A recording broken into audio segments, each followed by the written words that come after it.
E as justificativas do Banco Central para não mexer na taxa básica de juros está causando uma nova disputa entre aliados do governo e a oposição.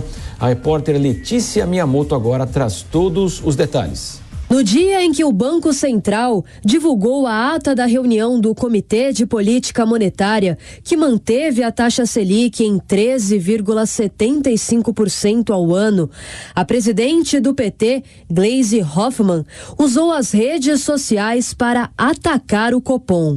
A deputada afirmou que o banco, mesmo sob o governo Lula, supostamente pertence a Paulo Guedes e Jair Bolsonaro e é arrogante e sem limites.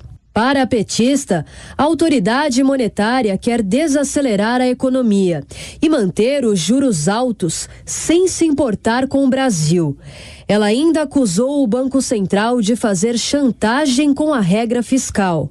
No plenário da Câmara, o líder do governo, o petista José Guimarães, seguiu na mesma linha e aproveitou para criticar o presidente do Banco Central, Roberto Campos Neto. A lei que deu autonomia ao Banco Central. O presidente do Banco Central não é maior do que o Brasil.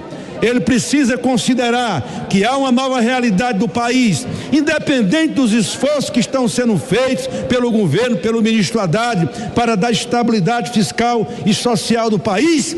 Ele mantém-se indiferente a tudo isso e atuando como se o Banco Central fosse uma ilha, não tivesse nada a ver com o país e principalmente com aquilo que surgiu das urnas, que foi a eleição do novo governo. A oposição reagiu. O deputado Carlos Jordi defendeu o trabalho do banco para conter a inflação. Roberto Campos Neto contra seu governo.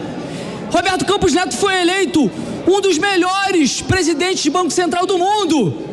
É uma pessoa qualificada, é uma pessoa que sabe que a taxa de juros não se modifica ao bel prazer de um governante qualquer, que na verdade busca um culpado para o seu fracasso. E o que eles tentam fazer atrapalha cada vez mais o nosso país. A taxa Selic de 13,75% já não é de agora, já está desde o governo Bolsonaro. Na ata da última reunião, o Comitê de Política Monetária do Banco Central reforçou a possibilidade de subir a taxa Selic, juros básicos da economia, caso o processo de desinflação não transcorra como esperado. A ata do Copom menciona incertezas em relação ao futuro arcabouço fiscal, sem previsão de sair do papel, mas elogia a recente reoneração parcial da gasolina e do etanol.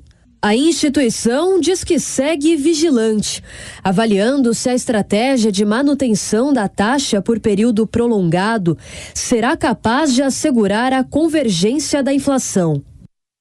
Chalpe, quando eu vejo o deputado José Guimarães falando do PT do Ceará, eu não consigo esquecer em 2005, quando nós tivemos o escândalo do Mensalão. Um assessor do José Guimarães, ele foi aqui em São Paulo preso com dólares também na cueca. A gente falava do senador agora há pouco. José Genuíno, que é seu irmão, era deputado aqui por São Paulo, né? Foi candidato ao governo do estado de São Paulo, depois presidiu o PT. E aí, com essa notícia, José Genuíno acabou saindo da presidência do PT e foi tudo aquilo que nós acompanhamos. A partir dali, Tasso Genro assumiu a presidência interinamente e foi aquela crise do Mensalão lá em 2005. E a gente prova aí, ele conseguiu manter a sua vida política, seu irmão José Genuíno deixou a vida política. E mais uma vez essa guerra, né, Chalpe, em relação à política. Tudo bem, lá no plenário eles fazem a parte dele, mas Campos Neto faz a parte dele lá no Banco Central, Chalpe. Bem lembrada essa história, não é, Marcelo? É preciso sempre rememorar esses casos escabrosos da política brasileira para lembrar que parece que tudo uma repetição do mesmo, né? Mas essa disputa com o Banco Central realmente passou de todos os limites.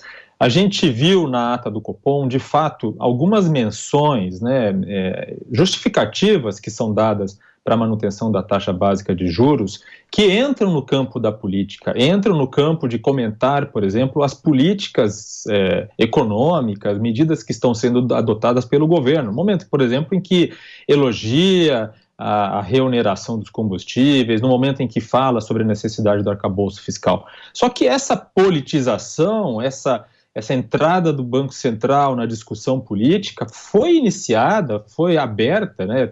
Teve umas porteiras abertas pelo próprio governo, no momento em que começou a acusar o Banco Central, ou acusar o presidente do Banco Central de estar mantendo a taxa básica de juros nos patamares atuais por um interesse de sabotar o governo, de sabotar a economia brasileira por ter ligações políticas com o governo anterior. Então esse discurso, essa decisão do Banco Central sobre a taxa básica de juros, que é uma decisão técnica, acabou sendo contaminada por essas acusações feitas pelo governo e que continuam, ou por partidários do governo, como no caso da presidente do PT, Gleisi Hoffmann. Isso significa, quer dizer, isso mostra que o que se está buscando é justamente um bode expiatório, como falou o deputado Carlos Jordi, um culpado para a situação econômica. Se não a situação econômica de agora, talvez a situação econômica daqui para frente, até o final do ano, se a economia não deslanchar, e tudo está contribuindo contra isso. Então, no fim das contas, parece que se está preparando o terreno para lá no final do ano, início do ano que vem, o governo dizer, não, é tudo culpa do Banco Central, que não baixou a taxa básica de juros, quando na verdade também não se vê o governo se mobilizando para fazer algo a respeito.